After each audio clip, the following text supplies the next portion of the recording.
Spotlight நேர்களுக்கு வணக்கம். இப்போ நம்ம திரைவிமர்சனத்துல பார்க்க போற படம் லவ்வோ லவ். என்னன்னு தெரியல, இந்த வாரம் இதே முரளி இப்படி நிறைய படங்கள் லவ் சார்ந்தே வருது. நம்ம லவ் படங்கள் லவ்வோ லவ்வோட கதையை பார்க்கும்போது காதல்ல ஈகோ அப்படின்னு சொன்னாதான் நம்ம காதல் அடுத்த போக முடியும். அதனால காதல்கள் ஈகோ கூடாது அப்படின்னு ஒரு 5000 படங்கள் வந்தாலும் 5001 இதுலயும் இந்த படம் வந்திருக்கு. ஆனா இதுல ஒரு வித்தியாசமான ஒரு விஷயத்தை சொல்லியிருக்காங்க. படத்துல ஓப்பன் பண்ணா நான் நாட்டை விட்டே போறேன் அப்படின்னு கமல் ஒரு வாட்டி சொன்ன மாதிரி ஹீரோ பவிஸ் செல்வராங்க நான் துபாய் போறேன் அப்படின்ற மாதிரி சொல்லுவாரு. ஏன்பா அப்போ காதலியோட நிலைமை அப்படின்னு சொல்லிட்டு வனிதா விஜயகுமார்லாம் சண்டை போடுவாங்க. ஏன் இவர் காதலியை விட்டு துபாய்க்கு போறாரு அப்படின்னா, அப்போ காதலியாலையும் அந்த காதலி தந்த காதலாலும் இம்சையாலும் டார்ச்சராலும் அந்த கதையெல்லாம் அவர் சொல்லிட்டு இருப்பாரு. என்னெல்லாம் பண்றாங்க, பர்ச்சேஸ் பண்ணா மால்ல போய் பர்ச்சேஸ் பண்றாங்க, நான் 40,000 ரூபாய் சம்பளம் வாங்குறேன், 15,000 ரூபாய்க்கு ட்ரெஸ் எடுத்தா நான் என்ன பண்றது, சாப்பாடு ஆர்டர் தியேட்டர்ல ஸ்நாக்ஸ் மட்டும் 3000 ரூபாய்க்கு வாங்கி சாப்பிடுறாங்க, நான் என்ன பண்றது அப்படின்னு சொல்லி புலம்பி தள்ளிட்டே இருக்காரு. இதான் காதலா, இதான் காதலியா அப்படின்னு சொல்லி புலம்புறாரு. இன்னொரு பக்கம் காதலி கொடுக்கக்கூடிய டார்ச்சர் அது மாதிரி தான் இருந்துச்சு. பிற ஒரு கட்டத்துல ஒரு முடிவுக்கு வர்றாங்க, எனக்கு என்ன, நான் உனக்கு என்னெல்லாம் பண்ணணும், 4 மாசம் நீ எனக்கு அதெல்லாம் பண்ணணும், அதுக்கப்புறம் நம்ம பிரேக்கப் பண்ணிக்கலான்ற மாதிரி ஒரு அண்டர்ஸ்டாண்டிங் வர்றாங்க. காதலன் செஞ்சதெல்லாம் காதலனுக்கு திருப்பி செஞ்சாங்களா, அதுக்கு பிறகு இவங்க காதல் இணைந்ததா பிரிந்ததா அப்படின்பதான் இந்த படத்துடைய கதையாக இருக்கிறது. ஹீரோ பவிஸ் தனுஷோடைய நகலா தான் நிறைய இடத்துல இருக்காரு. அவருடைய குரல் மொழி உடல் மொழி இரண்டையுமே நகல் எடுத்து தான் நடிச்சிருக்காரு. அது ஜெனட்டிக்கா அவருடைய மாமா அப்படின்றதுனால அது இருந்திருக்கலாம். இருந்தால் கூட நம்மளுடைய ஒரு தாழ்மையான வேண்டுகோள் என்னன்னா, அடுத்தடுத்த படங்கள்ல தனுஷோட சாய்கள் இல்லாம நடிக்கிறது அவருக்கு ஒரு பெரிய பலமா அமையும். உதாரணத்துக்கு பிரதீப் ரங்கநாதன் லவ் டுடே படத்துல தனுஷ் அப்படி நகல் எடுத்திருந்தாரு. ஆனா அடுத்தடுத்த படங்கள் அதை மாத்திக்கிட்டாரு. அத மாதிரி பவிஸும் வரக்கூடிய நாட்கள் அப்படி நடிச்சா ரொம்ப நல்லா இருக்கும்னு நினைக்கிறேன். ஹீரோயின் நாக துர்கா இன்ஸ்டாவில் 5 மில்லியன் ஃபாலோவர்ஸ் வச்சிருக்கக்கூடிய ஒரு மிகப்பெரிய நடன மங்கை.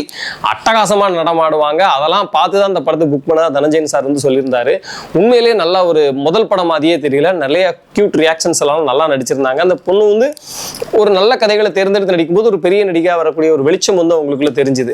கே சுரேஷ்குமார் ஒரு நடுத்தர குடும்பத்தோட தகப்பனா தன்னை அழகா முன்னிறுத்திருந்தாரு. கர படத்துல எப்படி ஒரு பாடி லாங்குவேஜோட ஒரு வித்தியாசமான நடிப்பை கொடுத்திருந்தாரோ, அதுக்கடுத்து இந்த படத்துலையும் ஒரு அற்புதமான நடிப்பு அவர் கொடுத்திருந்தாரு. உதாரணத்துக்கு, பொருட்களை சேர்க்கறதுக்காக கடனை வாங்கக்கூடாதுப்பா அப்படின்னு சொல்லக்கூடிய அந்த டைலாக் ரொம்ப கன்வின்சிங்கா இருந்துச்சு. அவளை அழகா அவர் அதை கன்வே பண்ணியிருந்தாரு. வேற நடிகர்கள்ல குறிப்பிடத்தகுந்த மாதிரி எல்லாம் அந்த செல்வராகவனுடைய நடிப்பு அவருடைய நடிப்புல சில பிரச்சனைகள் அங்கங்க இருந்த மாதிரி சில படங்களை தெரிஞ்சுதான். அந்த படத்துல அந்த கேரக்டருக்கு ஏற்ற மாதிரி ஒரு அற்புதமான ஒரு விஷயத்தை கொடுத்துட்டாரு. அப்புறம் அவர் காதலியோட நடிகையோட அம்மா, ஹீரோவுடைய அம்மா கேரக்டர் அதெல்லாம் ரொம்ப பொருத்தமாவே தான் இருந்தது. வனிதா விஜயகுமார் ஒரு மாதிரி ஒரு வித்தியாசமான ஒரு கேரக்டர்ல அவங்க அங்கங்க படத்தை இன்ட்ரெஸ்டிங்கா நகர்த்துறதுக்கான உதவியை அவங்களுடைய கேரக்டர் கொடுத்துச்சு. அதை கரெக்டா நடிக்கவும் செஞ்சிருந்தாங்க. அப்புறம் நம்ம பிஜி முத்தையோட சினிமாட்டோகிராஃபி, சிக்கனமான படத்துக்கு எந்த அளவுக்கு அந்த சிக்கனம் தெரியாத அளவுக்கு பிரமாண்டமா விஷுவல் பண்ணணும் அப்படின்ற வித்தை அவருக்கு தெரியும். அந்த வித்தையை கரெக்டா அங்கங்க இம்ப்ளிமெண்ட் பண்ணிட்டே இருந்தாரு. பாக்ஷனோட இசையில பாடல்கள், ஒரு சில பாடல்கள் கொஞ்சம் இன்ட்ரெஸ்டிங்கா அந்த ஜென்சி ஜெனரேஷனுக்கு ஏற்ற மாதிரி இருந்துச்சு. பின்னணி இசையில இன்னும் கூடுதலான வேலையை செஞ்சிருக்கலாம் அப்படின்ற மாதிரி நமக்கு லைட்டா தோணுச்சுது. இருந்தாலும் பரவாயில்லை, பெரிய குறை எதுவும் இல்லை. திரைக்கதையை பொறுத்த வரைக்கும் சின்ன லைன் தான் இது. நம்ம மகேஷ் ராஜேந்திரன் அந்த படத்தை எழுதி இயக்கியிருக்காரு. ரொம்ப குட்டியோண்டி லைன் தான். இது ஒரு பெரும் படத்துக்கான விஷயமா இன்னும் சில சீக்வன்ஸை உள்ள சேர்த்திருந்திருக்கலாம். இன்னும் சில கேரக்டர்கள் சைடில் உண்டு பண்ணி இது ஒரு பொது பிரச்சனையா கொண்டு வந்திருக்கலாம்.